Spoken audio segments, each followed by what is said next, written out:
hopefully you actually gone out and got your red currants, or you actually gone to a local farmer and picked some fresh currants from a currant bush. They're actually quite easy. In some ways I almost find them easier than picking strawberries. So today's recipe I'm going to actually show you is currant and orange cake. It's actually my version of it, and with a few extra little flavors to it. Hopefully you enjoy it. Okay everyone, the ingredient list is very, very basic. We're going to definitely need sugar, and about 1 cup of sugar.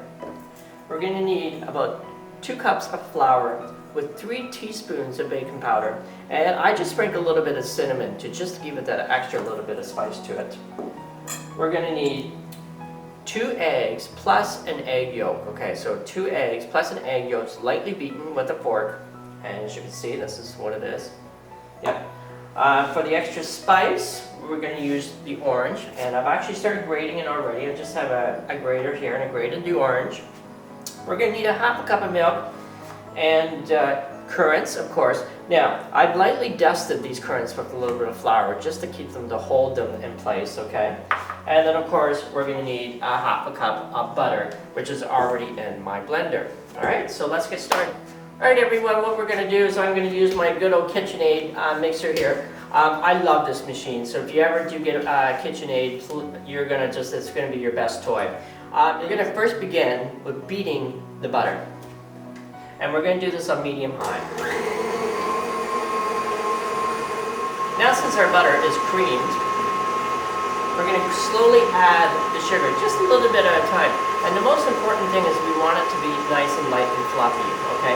And we're going to beat this for a while because we want the sugar to be really grind into the butter. Once you've added your sugar, we're going to at least beat it for a few minutes. We really want it to become nice and fluffy. And in some ways, when you actually put your finger in it, it shouldn't feel so granular. It should actually feel nice and smooth, okay? So this is going to take a while, and so be patient with it. Now, at the same speed, which is sort of medium speed, we're going to slowly add the eggs. Just a little bit at a time. We don't want to overdo it. Again, stop the machine, scrape the sides. And the most important thing about all your ingredients up to this point is actually making sure that the butter is at room temperature, and also your eggs are at room temperature, okay? On a hot day like today is actually not bad. And so the butter's a little bit on the soft side. And so you really have to sort of watch that temperature. You don't want it extremely melted, but you don't want it too hard. So we're just going to beat that a little bit more. At this point, I'm going to throw in the orange zest. And just beat that a little bit. I'm going to put this on low, because what we're going to do is we're going to start adding the flour to this.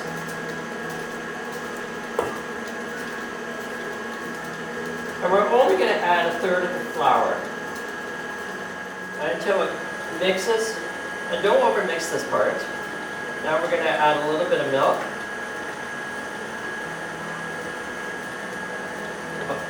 Half of the milk. We're going to add more flour.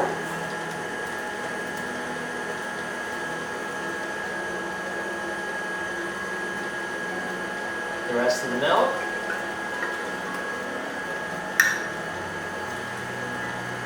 And then finally the rest of the flour.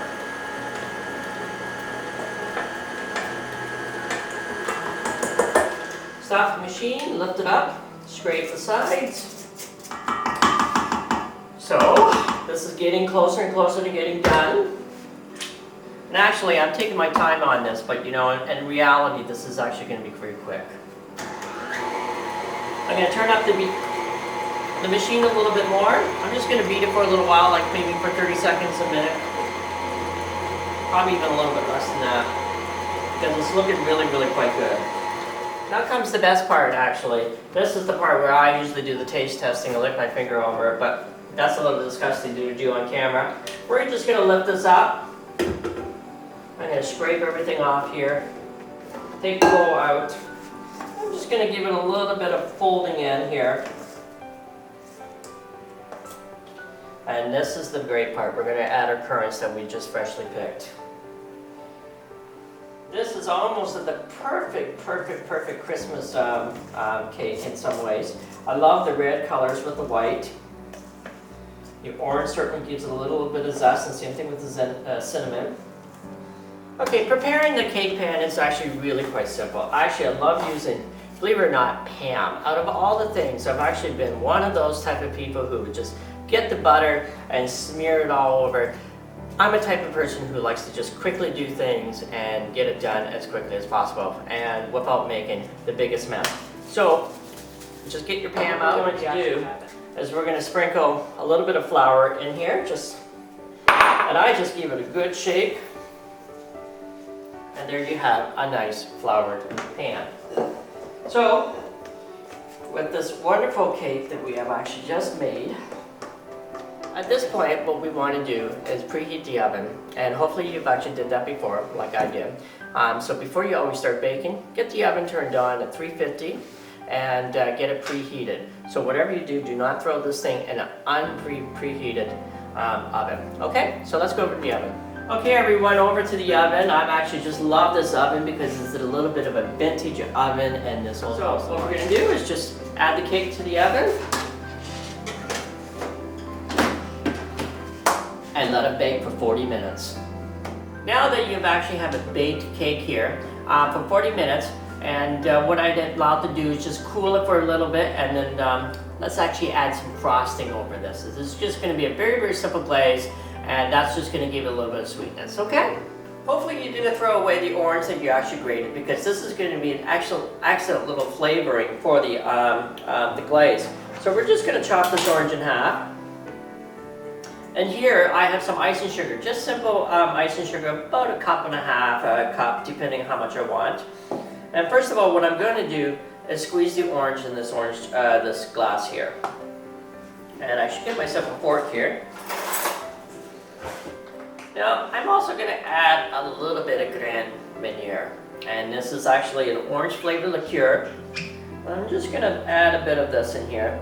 I just like the little taste of it. You don't have to do this. It's not always for everyone.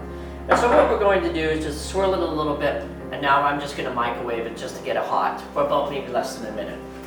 Great. That actually only took about 20 seconds, and I got it really steaming. So you just watch that, and depending how much liquid you actually have. Now we're going to slowly pour this in the icing sugar. We don't want to we just want to do it drop by drop, because too much is going to get you a very runny glaze. Now the next thing I'm actually going to do is to make it even more sweeter, is I'm going to actually just poke some big holes into this cake all around it, and you want it to drip over the sides. Alright everyone, and voila, this is the final part of the cake.